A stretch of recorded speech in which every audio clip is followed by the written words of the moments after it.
Assalamualaikum warahmatullahi wabarakatuh. Perkenalkan saya Mesri Azhara. Di sini saya akan mempresentasikan analisis risk, cost, and benefit pada PT Samsung Electronics dan mode of entry menggunakan ekspor dan impor. Samsung merupakan perusahaan pembuat perangkat elektronik terbesar di dunia. Perusahaan ini adalah perusahaan Korea Selatan yang terbesar dan merupakan ikon dari Samsung Group, yang merupakan konglomerasi terbesar di Korea Selatan. Perkembangan handphone Samsung pada saat ini yang berkembang pesat adalah Samsung Android. Samsung saat ini dikenal sebagai produsen handphone Android terbesar di dunia. Bahkan popularitas handphone Samsung pun mengalahkan Apple Phone. Adapun strategi internasional yang dilakukan oleh PT Samsung Electronics meliputi analisis SWOT, diferensiasi produk, inovasi teknologi, komitmen lingkungan, dan kebijakan bisnis global.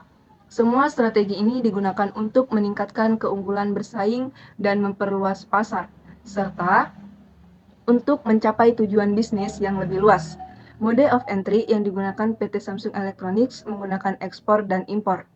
Produk Samsung diimpor langsung dari Korea Selatan dan kemudian disebarluaskan di Indonesia dengan strategi penentuan posisi pasar dan bauran pemasaran yang didasarkan pada strategi diferensiasi produk, produk yang inovatif, harga yang seragam dan sesuai dengan produk yang dipasarkan, saluran distribusi dengan dua agen besar, promosi dengan above the line dan below the line, serta pelayanan yang memuaskan, membuat produk Samsung diminati oleh banyak masyarakat di Indonesia. Hal ini dibuktikan dengan meningkatnya penjualan produk Samsung dari tahun ke tahun. PT Samsung Electronics Indonesia juga telah mengekspor 8 juta unit ponsel pintar atau smartphone ke berbagai negara sejak 2018 hingga kuartal ketiga tahun 2022. Produk yang diproduksi diperuntukkan bagi 70% pasar domestik dan 30% pasar ekspor baik ke Malaysia, Singapura, Thailand, dan Filipina. Secara umum, strategi pemasaran Samsung untuk memasarkan produknya adalah dengan strategi yang didasarkan pada diferensiasi produk dan penentuan posisi pasar yang tepat dan terarah, membuka perusahaan anak di negara yang bersangkutan, serta dengan menggunakan sole agent importer. Secara spesifik, strategi pemasaran bergantung kepada perusahaan anak di masing-masing negara. PT Samsung Electronics Indonesia merupakan perusahaan anak di Indonesia yang juga menggunakan sole agent importer. Analisis cost and benefit pada PT Samsung dapat digunakan untuk mengevaluasi berbagai keputusan bisnis, mulai dari peluncuran produk baru, investasi dalam riset dan pengembangan, hingga ekspansi pasar. Untuk biaya itu dibagi menjadi biaya produksi, biaya pemasaran, biaya riset dan pengembangan, dan biaya investasi. Untuk biaya produksi itu dibutuhkan biaya bahan baku, tenaga kerja, energi, dan overhead pabrik. Biaya pemasaran diantaranya ada biaya iklan, promosi, dan distribusi produk.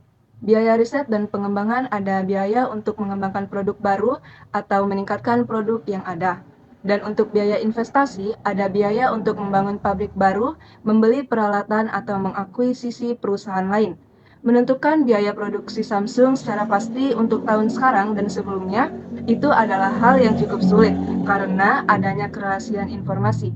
Sebagai perusahaan besar, Samsung tidak secara terbuka mengumumkan rincian biaya produksi mereka karena informasi ini biasanya dianggap sebagai rahasia dagang yang sangat sensitif.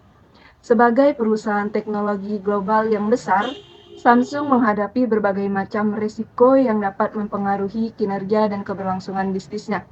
Di antaranya, yaitu kegagalan dalam meluncurkan produk baru, perubahan teknologi, gangguan produksi, persaingan yang sangat tinggi, fluktuasi nilai tukar mata uang, yaitu perubahan nilai tukar mata uang dapat mempengaruhi harga jual produk Samsung di pasar global dan juga biaya produksi.